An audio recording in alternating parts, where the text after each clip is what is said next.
15 August 1947 Bharat વર્ષોના British શાસનની બેડીઓમાંથી આઝાદ થયું. પરંતુ અંગ્રેજોનો ઈરાદો હતો કે ભારત આઝાદ તો થાય પણ એક ન થાય અને નાના નાના અનેક દેશી રજવાડાઓના ટુકડાઓમાં વેર વિખેર થઈને રહી જાય. સદનસીબે આપણી પાસે એક એવા મહાપુરુષ હતા જેમણે આ પ્રપંચોને સમજી અને જેણે પોતાની કુનેહભરી રાજનૈતિક સમજાવટ દ્વારા અંગ્રેજોની આ કૂટનીતિને નિષ્ફળ કરી અને આ છૂટાછવાયા રજવાડાઓને ભારતીય ગણતંત્ર સાથે જોડાઈ જવા સહમત કર્યા. ખરેખર આ મહાપુરુષને સાચા અર્થમાં કહી શકાય આધુનિક ભારતના શિલ્પી, જેમણે ન તો માત્ર વિભાજિત ભારતને સંગઠિત કર્યું પણ જૂના શાસનતંત્રમાંથી અંગ્રેજીપણાને દૂર કરી નવી ભારતીય શાસન પ્રણાલી પ્રસ્થાપિત કરી. તેમનો જન્મ તો એક સામાન્ય ખેડૂત કુટુંબમાં થયો હતો, પણ તેઓ ભારતના આખા ખેડૂત વર્ગને સંગઠિત કરી ભારતની સ્વતંત્રતાની ચળવળમાં જોડવા પાછળ પણ જવાબદાર હતા. તેમણે સ્વરાજના સિદ્ધાંતની સાથે સાથે સુરાજના સિદ્ધાંતને પણ પ્રોત્સાહન આપ્યું. આ એક એવા મહાપુરુષ હતા જે આપણા દેશને સમજતા હતા, જે સામાન્ય માણસની આકાંક્ષાઓને સમજતા હતા, અને એ હતા આપણા સૌના લોકલાડીલા આગેવાન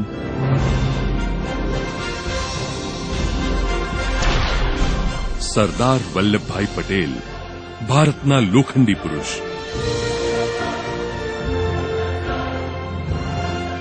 આજે સમગ્ર ગુજરાત માટે આ મહાપુરુષને શ્રદ્ધાંજલિ રૂપે એક વિશ્વ કક્ષાનું સૌથી વિશાળ સ્મારક અર્પવું એ ગર્વપૂર્ણ વાત બની રહી છે. એક વિરાટ પ્રતિમા જે આખા વિશ્વને અને ભારતની આવનારી પેઢીઓને નવ ભારતના ઘડતરમાં સરદારે કરેલા અતુલ્ય યોગદાનની યાદ અપાવતું રહેશે. એક એવું સ્મારક કે જે ન્યૂયોર્કના સ્ટેચ્યુ ઓફ લિબર્ટી કરતા બમણી ઊંચાઈ ધરાવતું હશે, તેમજ રિયો ડી જનેરોના ક્રાઇસ્ટ ધી રિડીમરના સ્ટેચ્યુ કરતા લગભગ 5 ગણું અને વિશ્વનું સૌથી ઊંચું સ્મારક બનશે. સરદાર સરોવર ડેમ કરતા પણ 1.5 ગણું ઊંચું અને લગભગ 60 માળિયા જંગી મકાન જેટલું કદાવર આ સ્મારક ભારતના લોહ પુરુષ સરદાર વલ્લભભાઈ પટેલની હિંમતનો અને તેમણે દેશને અર્પેલી દેશભક્તિ અને શક્તિનો અનંતકાલીન પુરાવો બની રહેશે. તો પ્રસ્તુત છે વિશ્વની સૌથી ઊંચી પ્રતિમા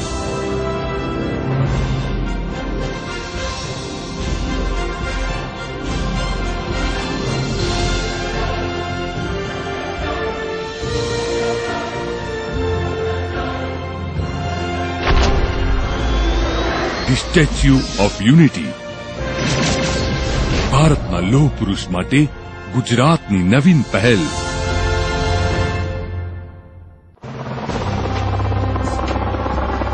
,182 મીટરની ઊંચાઈ ધરાવતા સ્ટેચ્યુ ઓફ યુનિટીના નિર્માણ માટે બંધ બેસતા મોકાના સ્થળની પસંદગી પણ એટલી જ અગત્યની હતી અને ગુજરાતમાં સરદાર સરોવર ડેમ કરતા ઉત્તમ સ્થાન બીજું કયું હોઈ શકે.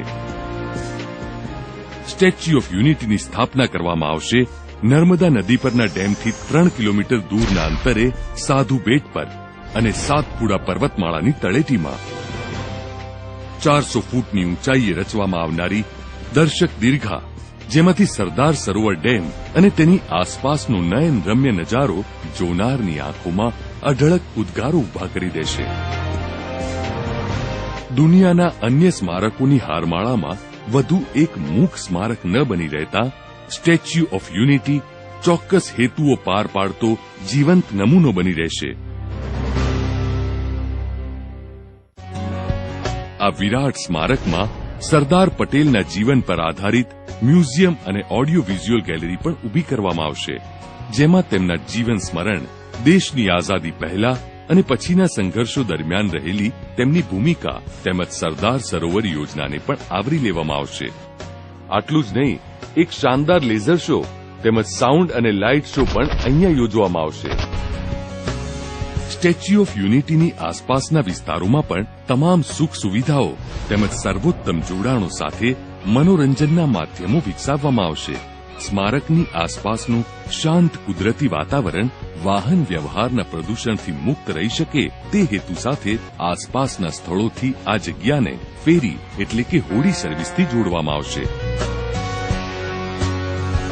આ પ્રોજેક્ટ હેઠળ સરદારના પ્રિય વિષયો જેવા કે ખેતીવાડી વિકાસ, જળ વ્યવસ્થાપન, વનબંધુ વિકાસ, સુશાસન વ્યવસ્થા વગેરે ક્ષેત્રોના સંશોધન એકમો પણ સ્થાપવામાં આવશે. આ સમગ્ર પ્રોજેક્ટનું વિશ્વસ્તરીય અમલીકરણ કરવામાં આવશે, જેના માટે જરૂરી પરવાનગીઓ પ્રાપ્ત કરવાની કામગીરી શરૂ કરી દેવામાં આવી છે. આ પ્રોજેક્ટનું અમલીકરણ માનનીય મુખ્યમંત્રી શ્રી નરેન્દ્રભાઈ મોદીની આગેવાની હેઠળ રચવામાં આવેલી ખાસ સોસાયટી દ્વારા કરવામાં આવશે. સ્ટેચ્યુ ઓફ યુનિટી માત્ર રાષ્ટ્રીય સ્મારક જ નહીં પણ દેશના સન્માનનું પ્રતીક હોવાથી ખાનગી અને જાહેર ક્ષેત્રો પણ ઉત્સાહપૂર્વક પોતાનો રસ દાખવશે અને આમ આ આખો પ્રોજેક્ટ પબ્લિક પ્રાઇવેટ પાર્ટનરશીપનું સુંદર સીમાચિહ્ન બની રહેશે. આ પ્રોજેક્ટનું વિશ્વસ્તરીય અમલીકરણ શક્ય બનાવવા માટે આ સોસાયટી આંતરરાષ્ટ્રીય ટેન્ડરની પ્રક્રિયા દ્વારા આંતરરાષ્ટ્રીય પ્રોજેક્ટ મેનેજમેન્ટ કન્સલ્ટન્ટને પણ આવકારી રહી છે. સક્રિયતાના દરેક ક્ષેત્રે ગુજરાત હંમેશાથી વિકાસની હરોળમાં સૌથી અગ્રેસર રહ્યું છે. વિશ્વનું સૌથી ઊંચું સ્મારક સ્ટેચ્યુ ઓફ યુનિટી બનાવવાની કલ્પના અને તેની ફળીભૂત થઈ રહેલી વાસ્તવિકતા આ માત્ર સરદારે આપણને આપેલા અમૂલ્ય વારસાની જ વાત નથી. એ તો છે સંદેશો જે આવનારી પેઢીઓ સુધી પહોંચાડવાનો છે. દેશની આઝાદીના લડવૈયાઓએ કરેલા સંઘર્ષનો સંદેશો, દેશને આઝાદીની પાંખો અર્પ્યા પછી પણ આપણા સૌના સ્વપ્નોને આર્થિક અને સામાજિક વિકાસની કાયમી ઉડાન આપવાનો સંદેશો.